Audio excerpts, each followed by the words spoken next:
सोहन के पिता सोहन को हमेशा सलाह देते थे कि जितना है उतने में गुजारा करो, लेकिन वह इस बात को नहीं मानता था। पिताजी, अब आप क्या ही समझो, जमाना बदल रहा है। सिर्फ रहना खाना ही सब कुछ नहीं होता। अब इंसान को और भी चीजों की जरूरत पड़ती है, इसलिए उसे ज्यादा कमाना पड़ता है। हाँ तो सोहम बेटा, मैंने कब कुछ कहा है? हाँ, खूब कमाओ, लेकिन सही तरीके से और मेहनत करके। हाँ, अब मैं दुकान जा जाकर काम कर करके कितना ही कमा लूंगा, और कहीं पक्का काम तो है नहीं। रोज ढूंढना पड़ता है कि कहीं किसी दुकान में काम मिल जाए। मैं वही समझा रहा हूँ बेटा, अभी हमारे पास ज्यादा रुपए नहीं हैं, इसलिए अभी जितने हैं उतने में ही गुजारा करो। पिताजी, गुजारा तो मैं उसी में कर रहा हूँ ना, लेकिन अब इसमें कुछ रखा नहीं है। सोहन दुकान दुकान जाकर काम ढूंढा करता था और जहाँ भी उसे काम मिल जाता था वह वहाँ काम कर लिया करता था। वह एक छोटे से गांव में रहता था और इसीलिए उसे ज्यादा बड़ा काम नहीं मिलता था। कभी कभी तो उसे काम ही नहीं मिलता था। सुबह से घूम रहा हूँ, फिर भी आज भी कोई काम नहीं मिला है। पिछले कुछ दिनों से कोई भी कमाई नहीं हो रही है मेरी। सोहन यह सोचते हुए रास्ते से जा रहा होता है, तभी उसे रास्ते में एक बाबा मिलते हैं। बेटा, मुझे बड़ी प्यास लगी है, क्या तुम मेरे लिए कहीं से पानी ला दोगे? बाबा, मैं तुम्हारे लिए पानी लाऊंगा तो मुझे क्या मिलेगा? ज्यादा कुछ तो नहीं है मेरे पास, लेकिन फिर भी मैं तुम्हें कुछ चावल दे दूंगा। सोहन सोचता है आज कुछ कमाई नहीं हुई, कम से कम इसी तरीके मुझे आज लायक चावल तो मिल जाएंगे। क्या सोच रहे हो बेटा? ठीक है बाबा, तुम यहीं रुको, मैं पानी लेकर आता हूँ। सोहन पास के कुएं से पीने का पानी बाबा के लिए लाता है। बाबा बड़े समय से प्यासे थे और पानी पीते ही उन्हें राहत मिल गई। बाबा, अब लाइए मेरे चावल। बेटा, यहाँ तो मेरे पास चावल नहीं है, चावल के लिए तुम्हें मेरे घर चलना पड़ेगा। सोहन मन में सोचता है, अब इन बाबा के साथ इनके घर तक जाओ। मुझे पहले पता होता तो मैं मना ही कर देता, लेकिन अब मैं क्या ही कर सकता हूँ। सोहन बाबा के घर जाता है। बाबा थोड़ी देर के लिए अंदर जाते हैं और सोहन को चावल की एक पोटली ला कर देते हैं। यह लो सोहन, तुम्हें कभी भी जरूरत पड़े तो और चावल ले जाना। नहीं बाबा, इतने में हो जाएगा। रात में सोहन और उसके पिता दोनों ही चावल खाकर सो जाते हैं। अगले दिन फिर सोहन को कोई काम नहीं मिलता और वो परेशान हो जाता है। आज भी कोई काम नहीं मिला, कुछ नहीं कमाया मैंने, अब खाने का क्या करूं? हाँ, उन बाबा के पास जाता हूँ और थोड़े चावल मांग लेता हूँ। कल उन्होंने कहा भी था। वह फिर से बाबा के पास चावल मांगने पहुँचता है। बाबा, मुझे आज के लिए और चावल चाहिए। आज मुझे कोई काम नहीं मिला और इसलिए कोई कमाई नहीं हुई है। बस इतनी सी परेशानी बेटा, रुको, मैं अभी तुम्हारे लिए चावल लाता हूँ। बाबा अंदर जाते हैं। सोहन सोचता है, लगता है बाबा के पास चावल के बोरे भरे पड़े हैं, इसलिए बाबा मना नहीं करते। मैं जरा देखूं तो सही, बाबा के पास कितने बोरे हैं। चावल के अगर ज्यादा हुए तो एक बोरे चावल ही मांग लूंगा बाबा से। ऐसा सोचकर सोहन खिड़की से झांककर बाबा के कमरे में देखता है। वह देखता है कि बाबा एक खाली मटका लेकर एक पोटली पर चावल निकालते जा रहे हैं और चावल उस खाली मटके में से निकलते जा रहे हैं। यह देखकर सोहन की आंखें खुली की खुली रह जाती हैं और वह मन ही मन सोचता है, यह कैसा मटका है जिसमें बिल्कुल भी चावल नहीं है, लेकिन फिर भी इसमें से चावल निकलते ही जा रहे हैं। लगता है यह कोई जादुई मटका है।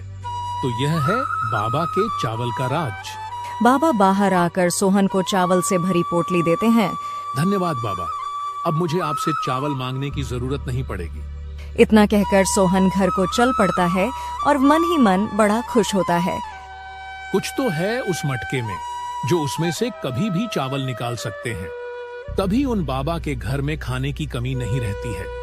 अगर वह मटका मेरे पास आ जाए तो खाने की कोई चिंता नहीं रहेगी। जब भी मुझे खाना चाहिए हुआ करेगा, तब मैं उस मटके से चावल निकाल लिया करूंगा और फिर मुझे कोई मेहनत भरा काम नहीं करना पड़ेगा। मेरे पास भी खाने की समस्या खत्म हो जाएगी। मैं कल ही जाकर वो मटका चुरा लाऊंगा। अगले दिन सोहन बाबा के घर पर निगरानी रखता है और इंतजार करता है कि कब वो बाबा घर से बाहर जाए और वह उनका मटका चुरा ले। बाबा के घर से बाहर निकलते ही सोहन बाबा के घर में घुस जाता है। वह मटका ढूंढता है और उसे चुरा लेता है और बहुत खुश होता है। वह तुरंत ही मटका लेकर घर पहुंचता है और अपने पिताजी से छुपाते हुए मटका अंदर अपने कमरे में ले जाता है। अब मेरी समस्या खत्म। जब भी खाना होगा तब मैं इस मटके से चावल निकाल लूंगा। चलो एक बार चावल निकाल कर देख तो लूं कि यह काम भी करता है या नहीं। सोहन एक बर्तन में मटके को खाली करता है और तभी उस मटके में से चावल निकलने लगते हैं। सोहन बहुत खुश होता है, जैसे कि उसकी किस्मत ही खुल गई हो। अब मुझे कोई चिंता नहीं है। अब से मैं कोई काम नहीं करूंगा। अगले दिन से ही सोहन काम पर जाना बंद कर दे। उसे ऐसा देख उसके पिताजी उससे कहते हैं, सोहन बेटा क्या हुआ, आज तुम काम पर नहीं गए? अब से मैंने काम करना छोड़ दिया है पिताजी। काम छोड़ दिया है? लेकिन क्यों बेटा, तुम्हें तो पता ही है हमारे हालत, अगर आज नहीं जाओगे तो शाम में क्या खाएंगे हम? पिताजी आप खाने की चिंता मत कीजिए, खाने में कोई कमी नहीं होगी। आप कहो तो अभी आपको खाना दे दूं। नहीं ठीक है बेटा। कुछ दिन चलता रहता है। सोहन काम पर नहीं जाता और मटके से चावल निकालकर काम चलाता रहता। अब वह हमेशा ही अपने पिता को चावल खिलाता रहता। एक दिन उसके पिता परेशान होकर कहते हैं, बेटा तुझे काम नहीं करना है तो बता दे, तेरी जगह मैं काम कराया करूंगा। लेकिन अब ये चावल मैं और नहीं खा सकता, मेरा मन भर गया है। इससे रोज ही सिर्फ चावल ही खाने को मिल रहा है ना। मन तो मेरा भी भर गया है पिताजी। और तू बिना बाहर जाए रोज इतना चावल लाता कहाँ से है? बाहर जाता हूँ पिताजी, बस आपको पता नहीं चलता है, वरना मेरे पास कोई जादुई मटका थोड़ी है जिसमें चावल भरा रहता हो। बेटा सोहन, मैंने कुछ दिन से तुम्हें काम पर जाते नहीं देखा ना, इसलिए ऐसा पूछा। पिताजी आप तो बेवजह ही चिंता किए जा रहे हो, कुछ तो करता ही हूँ। लेकिन आज मुझे चावल नहीं खाने हैं बेटा। उसका इंतजाम करता हूँ पिताजी।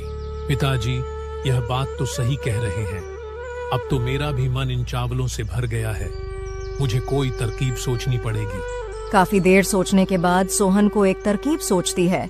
क्यों ना मैं एक काम करूं, इस मटके की मदद से खूब सारा चावल इकट्ठा करके मैं बाजार में बेचा आऊं।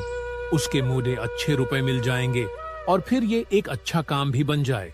मैं रोज मटके से खूब सारे चावल निकालूं और उन्हें बाजार में बेचूंगा। लेकिन पिताजी के घर पर होते हुए मैं ऐसा नहीं कर पाऊंगा। एक काम करता हूं, मैं यह काम रोज रात में अपने कमरे में ही किया करूंगा, जब पिताजी सो रहे हुआ करेंगे, और दिन में कमरा बंद कर जाया करूंगा। हाँ, यह सही रहेगा। सोहन ऐसा ही करता है। वह अपने कमरे में कई सारे बोरे भरकर चावल इकट्ठे कर लेता है और उन्हें बाजार में बेचने जा रहा होता है। ये क्या है बेटा? पिताजी यह कुछ चावल के बोरे खरीदे हैं, मैंने बाजार में इन्हें बढ़े हुए दामों पर बेचूंगा। लेकिन इतने रुपए कहाँ से आए तुम्हारे पास? ये तो मेरे एक जानने वाले ने उधार पर दिए हैं मुझे। पता नहीं तुम कब लेकर आई है? आप सो रहे थे तब पिताजी। और यह दरवाजा क्यों लगाया है? अंदर एक दो बोरे और है ना पिताजी, तो कहीं बाहर से चूहे ना घुस जाए, इसलिए आप चिंता ना करें। सोहन बाजार में चावल बेच कर आता है। इससे उसे बहुत अच्छे रुपए मिलते हैं।